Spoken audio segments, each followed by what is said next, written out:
What is extremely rare, but people think it's very common. Successfully saving someone trapped by a fire via re-entering a burning building. The mortality rate for this is really high and fire departments have petitioned to stop showing this in movies because it usually results in another life being lost. Had a kitchen fire when I was a teenager, and after some moderate panicking trying to put it out with the sink, my mom and sister went outside and called the fire department, and I was like, oh yeah, there's an outside, and went and got the hose and put the fire out. The firefighters showed up and were like, you put out the fire.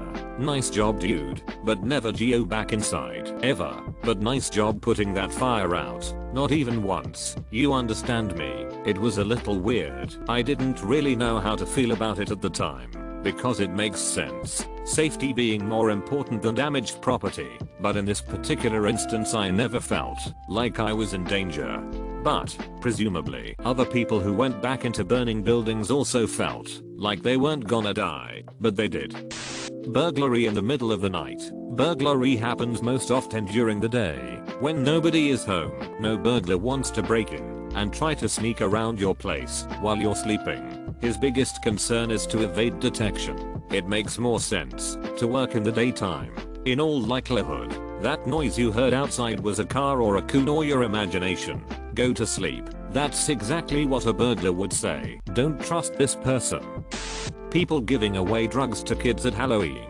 Why would they give away product they could sell? My 12-year-old daughter told me that literally none of the kids in her grade will eat from the pizza place right by our house because the people making the pizza put weed in it. I figure 12 is old enough to learn that nobody is giving away weed that's chain free. Where is this pizza place I should most certainly avoid because of the weed in the pizza? This past Halloween, one of my FB friends put up the scare share warning parents to make sure that people haven't given your kids ecstasy in their bags. Ain't no damn body going to give a kid a $20 trick or treat gift or use. You almost never see two guys walking across the street carrying a big pane of glass. I was on a college visit once, and I saw two guys walking holding a big pane of glass. I took a good look, because I know it will never happen again. I once slipped on a banana peel. I took a moment to really absorb it, because I couldn't believe it had actually just happened. You didn't skateboard through it, you blew it. Dropping out of college and becoming a millionaire/billionaire. Most of those people drop out of Harvard, MIT, Oxford, Cambridge and others. They don't drop out of community college. Survivor's bias. And they don't drop out because they couldn't hack it. They drop out because it's a waste of time for them. Red hair. It only occurs in about 2% of the population. Dissociative identity disorder, multiple personalities. Also, a severe misunderstanding about what it actually is. A potential mate who is successful, smart, funny, attractive, mentally stable, ready for commitment and single and attracted to you. Becoming a successful YouTuber. My coworker told me he was quitting his job to focus on his video gaming and streaming. I just wished him a hearty good luck. I'm actually surprised at how many people can make a living on YouTube. It is almost an alien concept for a person who grew up watching skateboard fails on Original It. If you could somehow get this into the heads of the 3 million 12-year-olds trying to do Minecraft on YouTube spamming everywhere, you'd be a hero. Rent-controlled apartments in New York City. Writing code that executes on first compile. 99 bugs in the code on my screen. 99 little bugs. Take one down. Figure it out. 130 little bugs in my code. Figure it out, should be patch it around.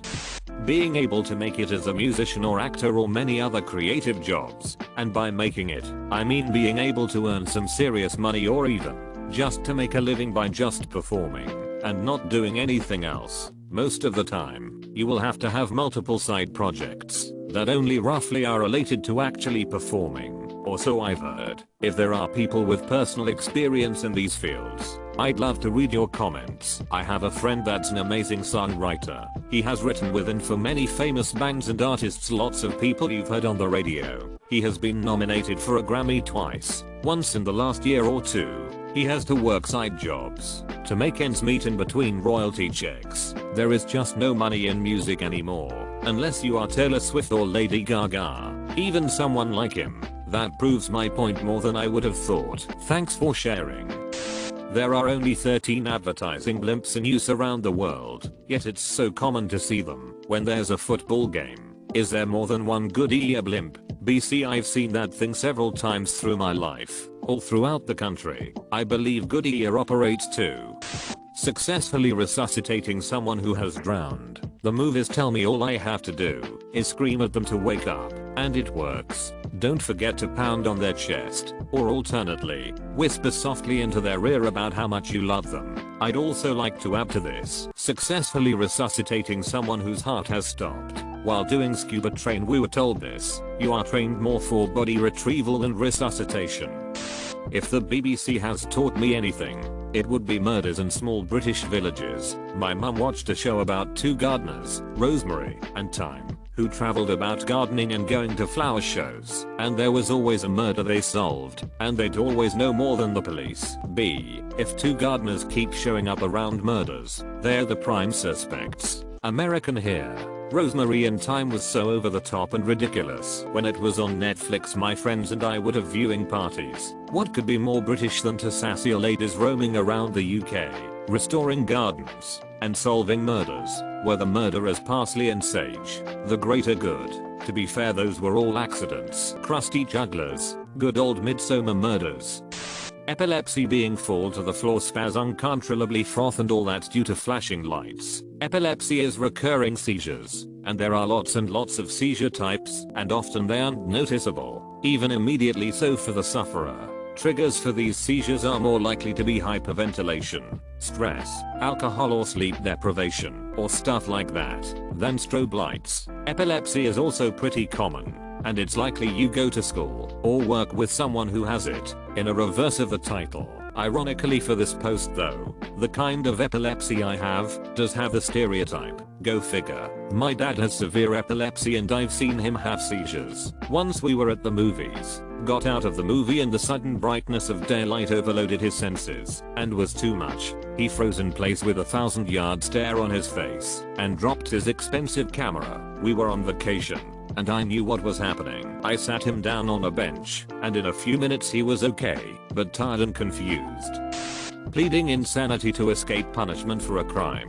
There was even a pretty so-so movie about it a while ago. In reality, it is very rare that insanity is used as a criminal defense strategy. Fewer than 1% of criminal cases in the US involve the insanity defense. Here's a PDF source for your perusal if you're not the type to trust some guy on the internet. Even then, it is only successful in 1 out of 4 attempts, and that involves convincing a psychiatrist that you're insane. So don't hang your hat on it if you're thinking about killing someone. Also, pleasing insanity doesn't get you off scot-free. It means you get placed in a psychiatric facility for an indefinite amount of time, until your doctors are satisfied that you are able to manage your condition without harming yourself or others. For many people, that could mean they never get out. For others, it means only a couple of years of therapy and finding the right medication, and most are released under conditions, such as remaining in outpatient care, living with a caregiver, etc. Yes, it's supposed to be scot-free when not guilty is a life sentence. It's long, so here's a podcast version. If you are found to be guilty of murder and sane, you could spend 25 years in prison. But if you are found not guilty by reason of insanity, you could be confined to an institution for 587 years. Involuntary confinement in a state psychiatric hospital sometimes becomes a life sentence. Having green eyes. Only 1 to 2% of humans on Earth have green eyes. Been in Turkey many years ago. Never seen so many people with black as a night hair and green emerald eyes. 2% means 70 to 140 million people. And those millions probably live concentrated in select regions, so in those regions, green eyes feel more prevalent. I'm the only person I know with green eyes. Nobody in my family has them, and I've never met another naturally green-eyed person. Yes, it's very funny to insinuate that my mom cheated. I get it.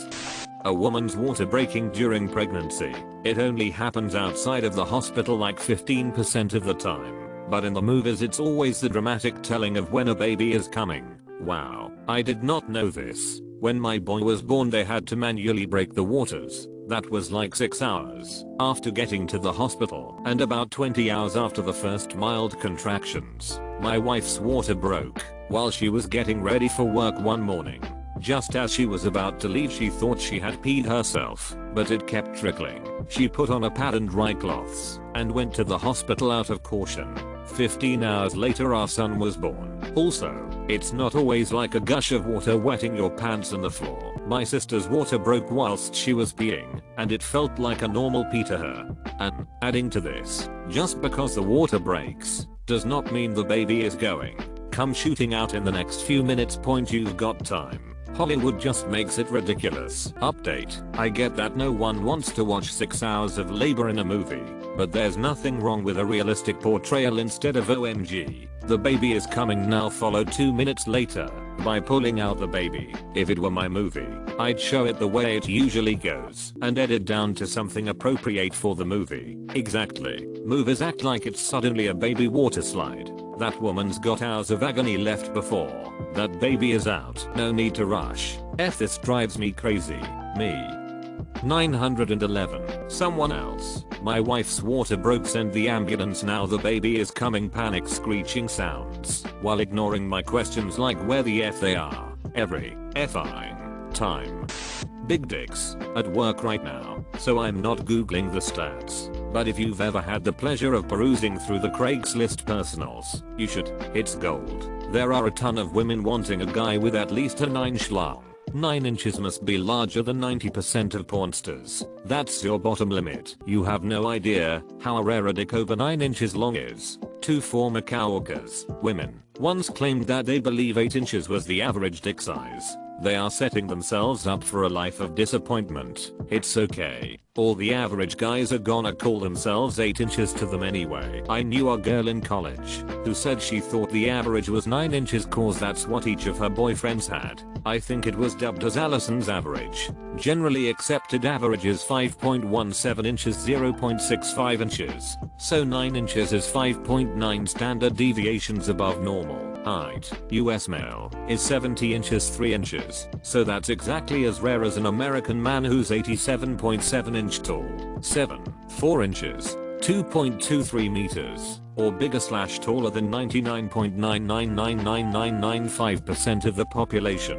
Watching porn and saying I want a guy with a 9-inch dick is like watching basketball and saying I want a guy who's 7 feet 4. I think they do that knowing that someone will claim to be 9 inches while really being in the realm of 6 inches. If they start off realistically, someone is going to try and pass off a 4-inch dick as 6 inches. Just my guess on the thought process behind that. Jesus. It's like salary negotiations. I believe a legit 7-inch penis is like the 95th percentile, and usually anything over 6 just hits the cervix anyway, which I heard is painful as F.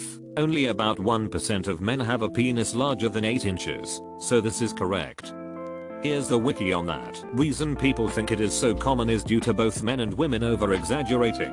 A 6-inch penis suddenly becomes an 8-inch, and unless you're taking a ruler to it before 6, people are just more inclined to believe hitting a jackpot. That's why casinos exist and are hugely profitable. Hell, late last year in my city a woman won $1.2 million just on a VLT at a local bar. Great for her, but you know it led to an increase in people burning through their paychecks on those machines. The epitome of this logic for me was in 2015.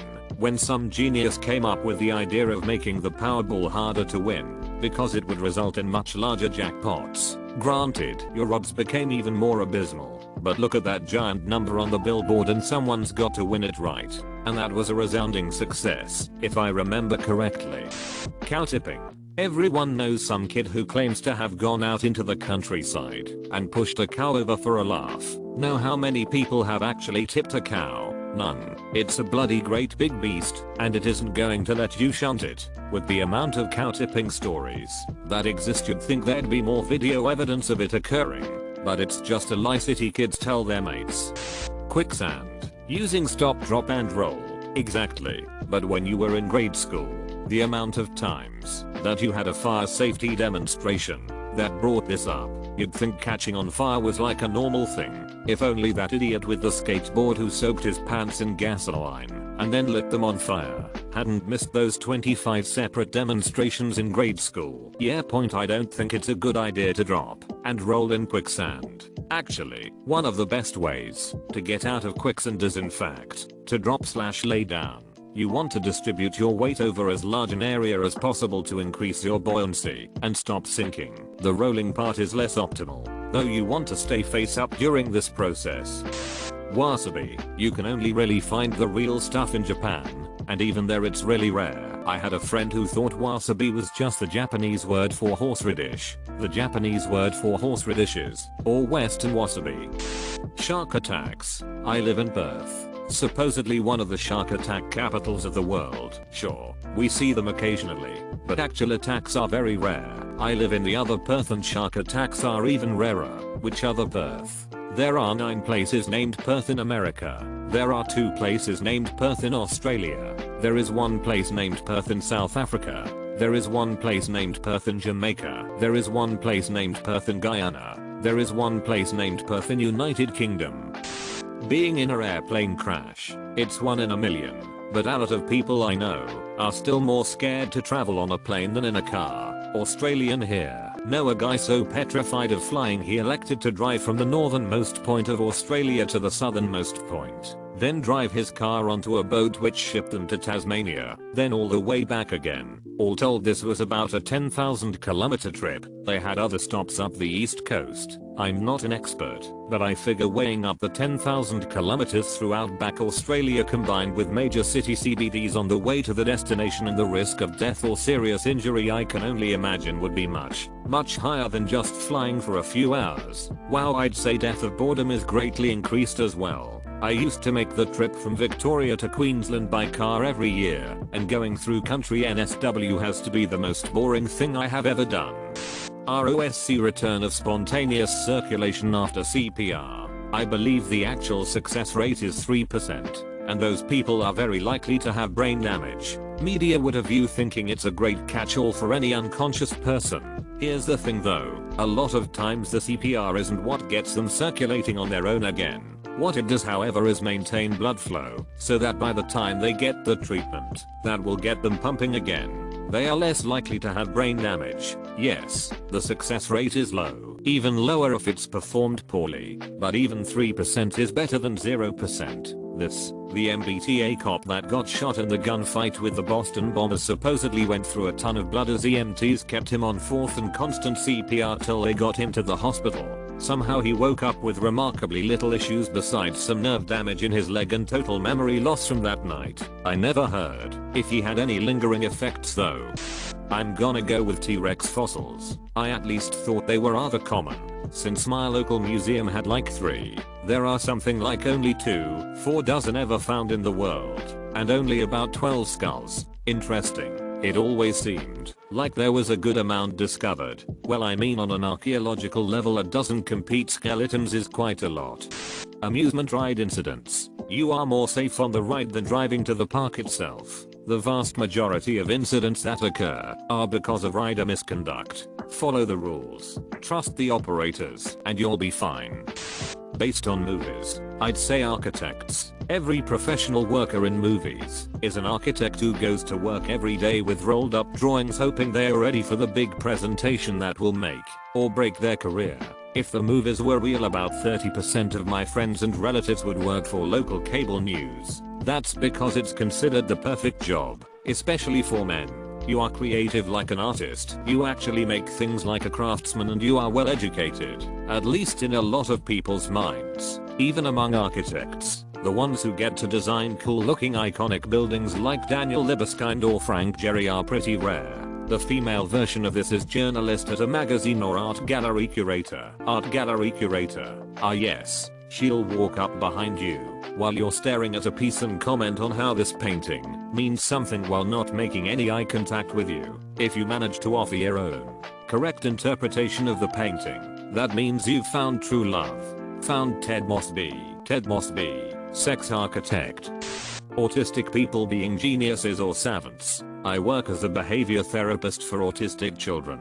Many people seem to think that autism means a child is only socially awkward, but incredibly book smart. The huge majority of the clients I work with are far behind in cognitive development, which leads to them being far behind in education and related areas like reading and basic math. In high school we took a group of autistic children to the movies as chaperones. Great kids. But the one I was hanging out with could do almost nothing school related, but could name every different form of Kirby, which episode and games each version appears in, as well as enemies. Pretty impressive. But he could only focus on / remember one thing, Kirby. I guess for the average person though, without personal experience through work or in their family, they are only going to encounter people with autism who function well enough. It's like Down syndrome like that. People tend to only be exposed to those way up on the spectrum of social ability, so they only see those ones. They have no idea how utterly debilitating and life-ruining these things can be. Getting killed by a serial killer who comes out with a mask and a knife every Halloween night. How would he have the time to kill that many teenagers? Can confirm it is rare. It only ever happened to me once. How's the whiffy in the afterlife? The fit guy laughing at the fat newbie at the gym. When I was fat getting into shape, I got nothing but positive reinforcement from these guys to never give up and keep going. My fat friends were paranoid people and assumed people were laughing at them. In reality, gym goers were just being social and laughing about their conversations. From my experience at the gym, usually people don't really give a sh what you're doing or what your body type is, unless you're either being a dick or being dumb. I don't give a sh if you're fat, thin, tall, or short. Just re-rack your weights and don't sit texting on a machine you are done using, and you're now tied with everyone else for my favorite person in the gym. Laughing at a fat person at a gym is like laughing at an injured person at a hospital, so I should stop laughing at people at the hospital. Noted.